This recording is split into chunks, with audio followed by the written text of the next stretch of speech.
హరియాపూర్ గ్రామంలో సంగీతంతో మొదలయ్యే ఒక మూలన రఘువీర్ లోహార్ అనే వ్యక్తి తన కుటుంబంతో నివసిస్తూ ఉండేవాడు. ఆ రోజున ఉదయం తొందరలో రఘువీరు తన పనికి అవసరమైన పరికరాలు తీసుకొని బయటికి వెళ్ళటం ప్రారంభించాడు. రఘువీర్, ఇలా ఎప్పటి వరకు మనం బాధలు పడాలి? రఘు, నువ్వు ప్రతిరోజు ఉదయం ఆశలతో బయలుదేరి సాయంత్రానికి నిరాశగా తిరిగి వస్తున్నావు. నీకు కనిపించట్లేదు కదా? గ్రామంలో మన పరిస్థితి అత్యంత దారుణంగా ఉంది. నేను ఏమి చేయగలను రాధా? నా అదృష్టమే పాడైపోయింది. నేనేమి చేయగలను? ఏదైనా మన పరిస్థితి బాగుంది అనుకునే లోపే ఏదో ఒక సమస్య వస్తోంది. మొట్టమొదట డబ్బు కొంత పొదుపు చేశాను. అప్పుడే నువ్వు అనారోగ్యంతో పడిపోయావు. అది అంతా ఖర్చు అయిపోయింది. ఆ తర్వాత రతన్ కాళ్ళకి గాయమైంది. పూర్తి వైద్య చికిత్స చేయించుకోవటానికి మళ్ళీ అంతా ఖర్చు చేయాల్సి వచ్చింది. అప్పుడు 10 ఏళ్ల రతన్ పరిగెత్తుకుంటూ వచ్చాడు. అతని కళ్ళల్లో ఆకలి కనిపించింది, కానీ అడగటానికి ధైర్యం లేదు. నాన్న, కొన్ని రోజులుగా నాకు మంచి తినుబండారం తినాలనిపిస్తుంది. మన ఇంట్లో పక్క వాళ్ళ ఇంట్లో లాగా ఎందుకు పిండి వంటలు వండట్లేదు? అప్పుడు రఘువీర్ కళ్ళల్లో నీళ్లు వచ్చాయి. నువ్వు బాధపడవద్దు బాబు, మనకు కూడా మంచి సమయం వస్తుంది. అప్పుడు మనం కూడా మనకు కావలసినవన్నీ పిండి వంటలు వండుకొని తిందాము. నాన్న, నేను ఒకరోజు పక్కింటి వాళ్ళ పిండి వంటల వాసనకు వాళ్ళ ఇంటికి వెళ్ళాను. వాళ్ళు నన్ను చూసి వాళ్ళ పిండి వంటలు దాచేశారు. మరి నన్ను అక్కడి నుండి వెళ్ళమని అన్నారు. నేను తిరిగి ఇంటికి వచ్చాను. రాధ కళ్ళల్లో నీళ్లు వచ్చాయి. తన మనసు ఎంతో బాధపడింది. రఘువీర్ ఏమీ మాట్లాడలేదు. రఘువీర్ మౌనంగా నిలబడి తన పని యొక్క సామాన్లు తీసుకుని దుకాణానికి బయలుదేరాడు. రఘువీర్ యొక్క లోహం దుకాణం గ్రామ చౌరస్తాలో ఉంది. ఆ రోజు అతను బట్టిని వెలిగించి పనిని ప్రారంభించాడు. ఆ రోజు అతనికి శక్తి లేదు. అతను చాలా అలసిపోయాడు. ఓ దేవుడా, ఇంకెన్నాళ్ళు ఈ పరీక్ష మాకు? ఈరోజు దుకాణానికి ఒక్కరు కూడా రాలేదు. మరియు ఇంటి పరిస్థితి, రతన్ యొక్క అమాయకపు మాటలు, వీటన్నిటి వల్ల నా మనసు విరిగిపోయింది. అప్పుడే గ్రామంలో ఉన్న ఒక వ్యక్తి దుకాణానికి వచ్చాడు. అతని ముఖం మీద విచిత్రమైన నవ్వు కనిపించింది. ఏమైంది రఘువీర్? ఈరోజు నీ చేతుల్లో శక్తి లేదేమిటి? విషయం ఏంటి? ఎందుకు దిగాలుగా ఉన్నావు? అవునండి, మీకైతే అంతా తెలుసు. అయినా మీరు మళ్ళీ అడుగుతున్నారు. నేను డబ్బు పరంగా చాలా ఇబ్బందుల్లో ఉన్నాను. నేను చాలా కష్టపడతాను, కానీ నాకు అదృష్టం లేదు. అప్పుడే బాలి అనే ఇంకో వ్యక్తి వచ్చాడు. ముఖియా గారు, నేను అనుకుంటున్నాను ఈ రఘువీరుని ఊరి నుండి పంపించాలని. తన దరిద్రం ఊరంతా కూడా పడుతుంది. ఇతని వల్ల ఊరంతా నాశనం అయ్యేటట్టుంది. అరే బాలి, పద ఇక్కడి నుంచి వెళ్ళిపోదాం. ఇద్దరూ రఘువీర్ యొక్క పరిస్థితిని చూసి నవ్వుకుంటూ వెళ్ళిపోయారు. రఘువీర్ అక్కడే కూర్చున్నాడు. అరే దేవుడా, నా కష్టాలను నేనే రాసుకున్నానా? నేను ఎవరినైనా ఎప్పుడైనా ఇబ్బంది పెట్టానా? నేనే తప్పు చేయలేదు. నాకెందుకు ఈ బాధలు వచ్చాయి? దేవుడా, ఏదైనా దారి చూపించు. నేను ఇవాళ కూడా ఖాళీ చేతులతో వెళ్ళాలి. రాధ నా మీద ఎక్కువ ఆశలు పెట్టుకుంది. నాకిప్పుడు ఇంటికి వెళ్ళాలని లేదు. నా కుమారుడు ఆకలితో ఉన్నాడు. సాయంత్రం రఘువీర్ అలసిపోయి ఇంటికి వచ్చాడు. అతని ముఖం చాలా దిగాలుగా ఉంది. రఘువీర్ ఇంట్లో అడుగుపెట్టగానే రాధ అతన్ని చూసి, ఏమైంది రఘువీర్? ఇవాళ ఎందుకు దిగులుగా ఉన్నావు? అరే, ఏమైనా ఏం చెప్పను? ఇవాళ దుకాణానికి ఏ ఒక్కరూ రాలేదు. మరియు ముఖియా, బాలి నా పరిస్థితి చూసి వెళ్ళిపోయారు. నేను మీకోసం తినటానికి ఏమీ తీసుకురాలేకపోయాను. నీ బాధను నేను సరిగ్గా అర్థం చేసుకోలేకపోయాను. బాధపడవద్దు, దేవుడు అంతా సరిచేస్తాడు. రఘువీర్ ఏమీ అనలేదు. మంచం మీదకు వెళ్ళి పడుకున్నాడు. తర్వాత రోజు ఉదయాన్నే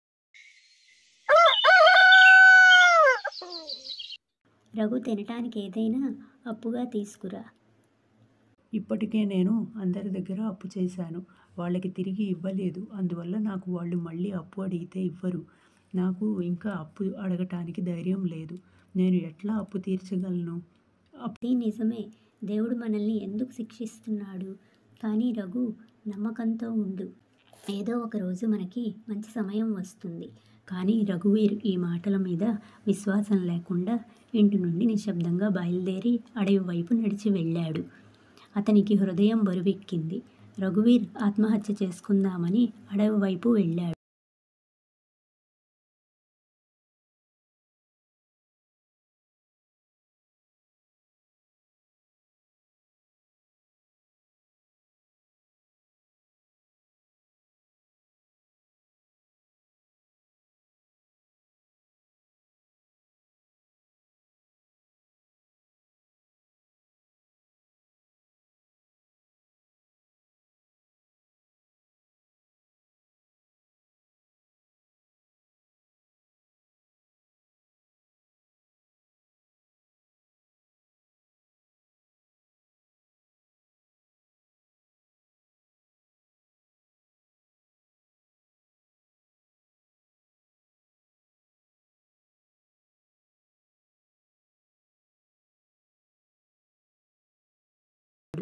అప్పుడే ఎదురుగ్గా ముఖియా కూడా కనిపించాడు.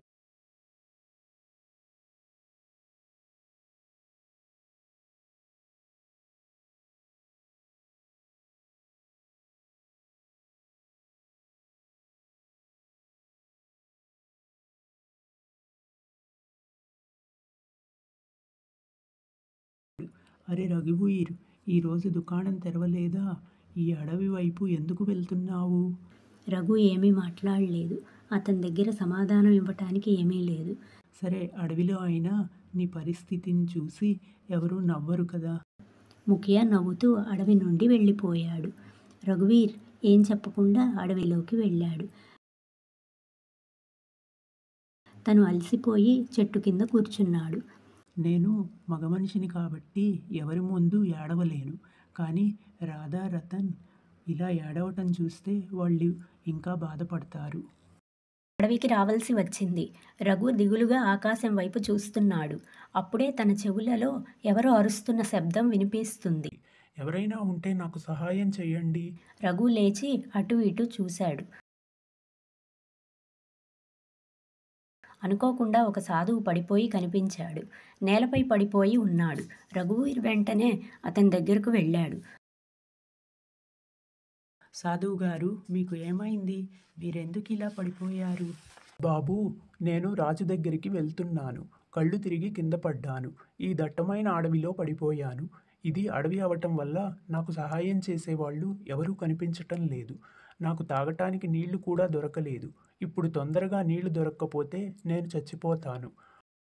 అప్పుడు రఘువీర్ నీళ్ల కోసం అటు ఇటు చూశాడు. ఇక్కడెక్కడా నీళ్లు కనిపించటం లేదు. మీరు నీళ్ళెక్కడ దొరుకుతాయో చెప్తే నేను తీసుకొని వస్తాను. ఇక్కడి నుండి 2 కిలోమీటర్ల దూరంలో ఒక చెరువు ఉంది. అక్కడి నుండి నా కోసం నీళ్లు తీసుకొని వస్తావా బాబు? సాధువు తన కమండలాన్ని ఇచ్చి నీళ్లు తీసుకొని రమ్మని ఇచ్చాడు.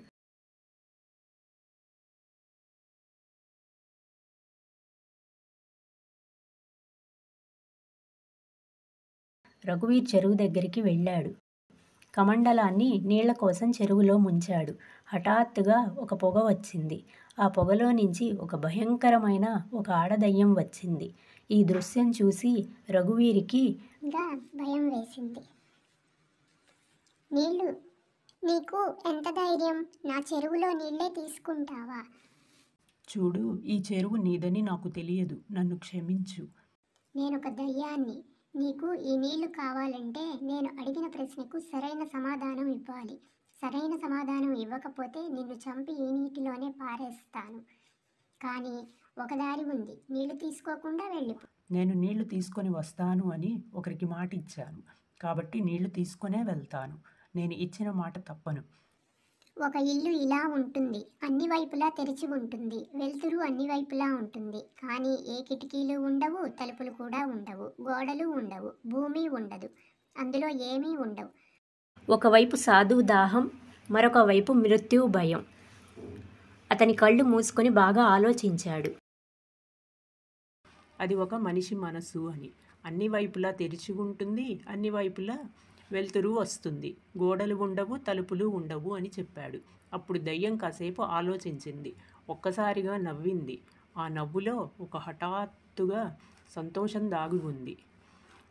నువ్వే నా ప్రశ్నకి సరైన సమాధానం ఇచ్చిన మొదటి వ్యక్తివి. వెళ్ళు, ఎన్ని నీళ్లు కావాలో తీసుకొని వెళ్ళు. ఈరోజు నిన్ను కలుసుకున్నందుకు ఆనందంగా ఉంది.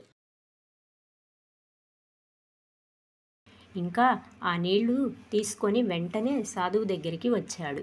ఇదిగో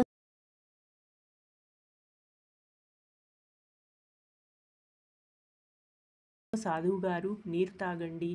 అప్పుడు సాధువు లేచి నీళ్లు తాగి ఆశ్చర్యపోయాడు. నువ్వు నిజంగా ఆ చెరువులో నీరు తీసుకొచ్చావా? ఇప్పుడు అవును, తీసుకువచ్చాను. నేను అనుకున్నాను నువ్వు నీళ్లు తీసుకురాలేవు అని. ఎందుకంటే ఆ చెరువులో ఒక దయ్యం నివసిస్తుంది. ఎప్పుడు ఏ వ్యక్తి అడవిలోకి వచ్చినా నేను ఇలానే పరీక్షిస్తూ ఉంటాను. మనుషులు దయ్యాన్ని చూసి పారిపోతారు, కానీ నువ్వు ఒక్క వ్యక్తివి మాత్రమే ఆ దయ్యానికి భయపడకుండా నీళ్లు తీసుకొని వచ్చావు. ఇది చెప్పి సాధువు కళ్ళు మూసుకొని మంత్రాలు చదవసాగాడు. అప్పుడే ఒక జింక పిల్ల ప్రత్యక్షమైంది. నువ్వు నాకు సహాయం చేశావు కనుక నీకు ఈ బహుమతి ఇవ్వాలనుకుంటున్నాను. సాధువు గారు, మీరు చాలా శక్తులు ఉన్నవారిలా ఉన్నారు, కానీ నేను ఈ జింక పిల్లని తీసుకొని నేనేం చేసుకోను? దీన్ని మీ ఇంటికి తీసుకువెళ్ళు, నీ కూతురులా పెంచుకో. కానీ గుర్తుంచుకో, ఈ జింక నీ తలరాతనే మార్చేస్తుంది.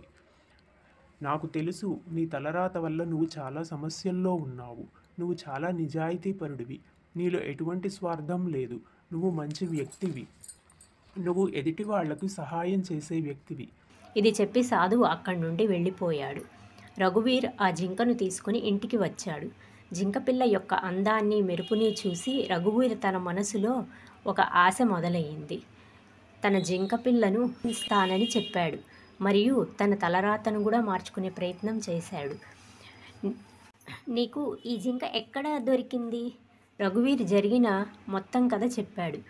మన పరిస్థితి చూసి సాధువు గారు మనకి డబ్బులు ఇవ్వకుండా ఈ జింకను ఎందుకు ఇచ్చారు? సాధువు గారు ఇచ్చారంటే ఖచ్చితంగా ఆలోచించే ఉండి ఉంటారు. ఆయనకి మన పరిస్థితి అంతా బాగా తెలుసు. అప్పుడే రతన్ వచ్చాడు. ఇప్పుడు ఎవరు ఊరిలో ఉన్న పిల్లలు నాతో ఆడటం లేదు, ఎందుకంటే మనం పేదవాళ్ళం కదా. నేను ఇంకా జింక పిల్లతోనే ఆడుకుంటాను. జింకపిల్లను తీసుకొని రతన్ ఆడుకోవటానికి బయటికి వెళ్ళాడు. జింకపిల్ల ఎంత అందంగా ఉందంటే ఎవరి దిష్టైనా తగులుతుందా అన్నట్లు ఉంది. జింకపిల్లని చూసిన ప్రతి ఒక్కరి మనసు మోహితమవుతోంది. తర్వాత రోజు రఘువీరు తన దుకాణానికి వెళ్ళటానికి సిద్ధమయ్యాడు. అప్పుడే ఊరి జమీందారు రఘువీర్ ఇంటికి వచ్చాడు. మీరు జమీందారు గారు, మా ఇంటికి ఎందుకు వచ్చారు? ఇంతకుముందు ఎప్పుడూ రాలేదే. నాలాంటి పేదవారింట్లో మీకేం పని ఉంటుంది? అవును, నువ్వు సరిగ్గానే చెప్పావు రఘువీర్. నేను మీ అబ్బాయిని జింకపిల్లతో ఆడుకోవటం చూశాను. ఆ జింకపిల్ల ఎంత అందంగా ఉందో. నీకు తెలుసు కదా, జంతువుల్ని పంజరంలో ఉంచటం అంటే నాకెంతో ఇష్టం. నేను ఆ జింకపిల్లని కొనాలనుకుంటున్నాను. రాధా ఇది విని ఆశ్చర్యపోయింది. రాధా ఏదో చెప్పాలనుకుంది. జింకపిల్లని అమ్మదలుచుకోలేదు. అరే తమ్ముడు, నేను నీకు ఎక్కువ డబ్బులు ఇస్తాను. క్షమించండి, మీరెంత డబ్బులు ఇచ్చినా నేను జింకపిల్లని అమ్మదలుచుకోలేదు. జమీందారికి కోపం వచ్చి అక్కడి నుండి వెళ్ళిపోయాడు. మీరు ఏంటి ఇలా చేశారు? జమీందారు మనకు ఎక్కువ డబ్బులు ఇచ్చేవాడు, మన పరిస్థితి బాగుపడి ఉండేది. నేను జింకను అమ్మను రాదా. ఈ జింకను నాకు సాధువు గారు బహుమతిగా ఇచ్చారు. బహుమతిగా ఇచ్చిన దాన్ని అమ్మకూడదు. కొన్ని రోజులు గడిచాయి. రఘువీర్ మరియు కుటుంబ సభ్యులు ఆ జింక పిల్లలతో బాగా కలిసిపోయారు. దాన్ని వదలాలి అనే ఆలోచన కూడా లేదు. కొన్ని రోజుల తర్వాత ఒక వ్యాపారి అక్కడికి వచ్చాడు. అరే తమ్ముడు, మీ జింకపిల్ల చాలా అందంగా ఉంది. మీరెంత అడిగితే అంత డబ్బులు ఇస్తాను. నాకు అమ్మండి. మీరెంత డబ్బులు ఇచ్చినా నేను అమ్మను. నువ్వు పేదవాడిగా ఉంటావా? నువ్వు సామాన్య వ్యక్తివి. నీకు అర్థం అవ్వట్లేదు. వ్యాపారి అక్కడి నుండి వెళ్ళిపోయాడు. రాధా రఘువీర్ మీద కోపం వచ్చింది. ఈ జింకపిల్ల ఎప్పుడైతే వచ్చిందో అప్పటి నుండి ఖర్చు ఎక్కువ అయింది. ముందు ఏమో జమీందార్ని, ఇప్పుడేమో వ్యాపారిని పంపించేశావు. ఎందుకని అమ్మలేదు? నాకు ఎంతో ప్రియమైనది. సాధువు చెప్పాడు దీనిని నాకు కూతురులా పెంచుకోమని. ఇప్పుడు ఈ జింక పిల్ల నా కూతురు లాంటిది. ఎవరైనా వాళ్ళ కూతుర్ని అమ్ముకుంటారా? ఆలోచించు. రాధ ఇది విని నిశ్శబ్దంగా ఉంది. నెమ్మదిగా ఆ జింక వాళ్ళ కుటుంబంతో భాగం అయింది. రాజ్మహల్ ఉంది. ఆ రాజ్మహల్లో రాజుగారి కూతురు అనారోగ్యంతో ఉంది. రాజా విక్రమ్ తన 20 ఏళ్ల కూతురు చంద్రలేఖను స్పృహలో లేకుండా చూశాడు. ఆయన దగ్గర ఒక రాజగురువు అన్నాడు. రాజగురువు, నా కూతురికి బాగవుతుందా? నేను రాజ్యంలోని పెద్ద పెద్ద వైద్యులకు చూపించాను, కానీ ఏం ప్రయోజనం లేకుండా పోయింది. మహారాజు గారు, మీ కూతురికి ఒక విచిత్రమైన రోగం వచ్చింది. దానికి చికిత్స ముందు శంభు. అది అంత తొందరగా దొరకదు. శంభు అంటే ఏమిటి? మాయావి జింక కన్నీళ్ళు మరియు పేదవాడి కన్నీళ్ళు రెండూ కలిసినప్పుడు అదొక దివ్యమైన పుష్పంలా మారుతుంది. ఆ పుష్పాన్ని రాజకుమారి శరీరానికి తాకించాలి. అప్పుడు ఆమెకు బాగవుతుంది. ఇప్పుడు చెప్పండి, ఆ మాయావి జింక ఎక్కడ దొరుకుతుంది? నేను దాన్ని ఎంత వెతికైనా డబ్బులు ఇచ్చైనా తీసుకువస్తాను. పేదవాడి గురించి ఆలోచించాల్సిన అవసరం లేదు, ఎందుకంటే మా రాజ్యంలో పేదవారు చాలామందే ఉన్నారు. మీరు పూర్తి విషయం వినలేదు, కానీ పేదవాడికి బలవంతంగా ఏడిపిస్తే వాడి కన్నీళ్లు వృధా అవుతాయి. వాళ్ళిద్దరూ మనస్ఫూర్తిగా ఏడ్చినప్పుడే ఆ పుష్పం వస్తుంది. అయితే ఏంటి? అది ఎక్కడ ఉందో నీకు తెలుసా? జింక ఇప్పుడు ఎవరి దగ్గర ఉంది? మహారాజ్, నేను సాధన వల్ల చూశాను. ఆ మాయావి జింక హరియాపూర్ అనే గ్రామంలో ఒక పేదవాడి దగ్గర ఉంది. రాజా విక్రమ్ వాళ్ళ మంత్రుల్ని తీసుకొని హరియాపూర్కి వెళ్ళాడు. కొంతసేపటికి గ్రామం చేరుకున్నారు. ఆ ఊరిలో ఉన్న ముఖియా పరిగెత్తుకుంటూ వచ్చాడు. మీరు రావటమే మాకు భాగ్యం. నీ మాటలు వినటానికి నాకు ఆసక్తిగా లేదు. నాకు ఈ విషయం చెప్పు. ఈ ఊరిలో ఒక పేదవాడి దగ్గర జింక పిల్ల ఉన్నదా? నిజమేనా? అవును మహారాజా, రఘువీర్ అనే వ్యక్తి దగ్గర ఉంది. ఊరి ప్రజలందరికీ తెలుసు అతని దగ్గర జింక పిల్ల ఉన్నదని. అది ఎవరికీ ఇవ్వడు. అది చాలా అందంగా ఉంటుంది. ముఖియా రాజును తీసుకుని రఘువీర్ ఇంటికి తీసుకొని వెళ్ళాడు. మంత్రిని రాజుని చూసి రఘువీరు ఆశ్చర్యపోయాడు. ఏంటి, నీ దగ్గర జింక ఉందా? అది మాయావినా? నమస్కారం మహారాజ్, నా దగ్గర ఒక జింక పిల్ల ఉంది. కానీ అది మాయావో కాదో నాకు తెలియదు. కానీ అది నా కూతురు లాంటిది. నీకు ఎక్కడ దొరికింది? నాకు ఒక సాధువు బహుమతిగా ఇచ్చాడు. అర్థమైంది. ఆ సాధువు నీకు మాయావి జింకని ఇచ్చాడు. నేను దానిని కొనాలనుకుంటున్నాను. క్షమించండి మహారాజా, నేను దానిని అమ్మలేను. అతను మూర్ఖుడు. మా ఊరి జమీందారు కొంటానని వచ్చినా అమ్మలేదు. మా ఊరిలో అత్యంత వ్యాపారి వచ్చి అడిగినా అమ్మలేదు. ఇప్పుడు మీకు కూడా అమ్మనంటున్నాడు. చూడండి ఆ ధైర్యం. నాకు ఆ జింకతో చాలా అవసరం ఉంది. నువ్వు ఎంత ధనం కావాలంటే అంత ఇస్తాను. మహారాజు గారు క్షమించండి, నేను ఇవ్వలేను. మీరు మొత్తం రాజ్యం ఇచ్చినా నేను ఇవ్వలేను. సైనికులారా, అతన్ని బంధించి ఆ జింక పిల్లని తీసుకురండి. ఇద్దరిని బంధించి తీసుకురండి. ఇప్పుడు ఎలాగా అనిపిస్తుంది? నేను నీకు రాజ్యాన్నే ఇవ్వాలనుకున్నాను, కానీ నువ్వు నిరాకరించావు. ఇప్పుడు నేను నీ జింకను అస్సలు ఇవ్వను. చివరిసారిగా చూసుకో నీ జింకని. మహారాజు గారు, నాది ఒక విన్నపం. జింకను ఒకసారి కౌగిలించుకోవాలనుకుంటున్నాను. ఓ, నీకు అది అంటే అంత ప్రేమ? అయితే సరే, వెళ్ళి కౌగిలించుకో. రఘువీర్ పరిగెత్తుకుంటూ వెళ్ళి జింక పిల్లని కౌగిలించుకుంటున్నాడు. వాళ్ళిద్దరి కన్నీళ్లు నేల మీద రాలి ఒక నీలి పుష్పం వచ్చింది. మహారాజు గారు, ఈ పుష్పం మీ కూతురికి నయం చేసేది. రాజా విక్రమ్ పరిగెత్తుకుంటూ వెళ్ళి ఆ పుష్పాన్ని వాళ్ళ కూతురి శరీరం మీద ఉంచాడు. ఆ పుష్పం శరీరాన్ని తాకగానే స్పృహ వచ్చింది. రాజు విక్రమ్ ఆనందంగా ఉన్నాడు. నన్ను క్షమించి, నా కూతురు ప్రేమలో గుడ్డివాడిని అయ్యి నీకు అన్యాయం చేశాను. నీ కన్నీళ్లు నిజమైనవి. అప్పుడే అక్కడ సాధు మహారాజు కూడా వచ్చారు. మహారాజు గారు, నేనే ఈ జింక పిల్లని పేదవాడికి బహుమతిగా ఇచ్చాను. ఎందుకంటే నాకు తెలుసు మీ అమ్మాయికి చికిత్స ఆ మాయావి జింక కన్నీళ్లు మరియు ఒక పేదవాడి కన్నీళ్లతో వచ్చే పుష్పం వల్ల నయం అవుతుందని. అందుకే నేను రఘువీరికి ఇచ్చాను. రఘువీర్, నీ పని పూర్తయింది. నీ తలరాత మారుతుందని చెప్పానుగా అని సాధువు రఘువీర్తో అన్నాడు. రఘువీర్, నీకు నేను ఎంతో బంగారం ఇస్తాను. నీ వల్ల నా కూతురికి నయమైంది. మీ మంచితనం మహారాజు గారు, నాకేమీ వద్దు. కుదరదు రఘువీర్. ఇచ్చిన బహుమతి వద్దనకూడదు, నిరాకరించకూడదు. రఘువీరు రాజు ఇచ్చిన బంగారం తీసుకుని ఇంటికి వచ్చాడు.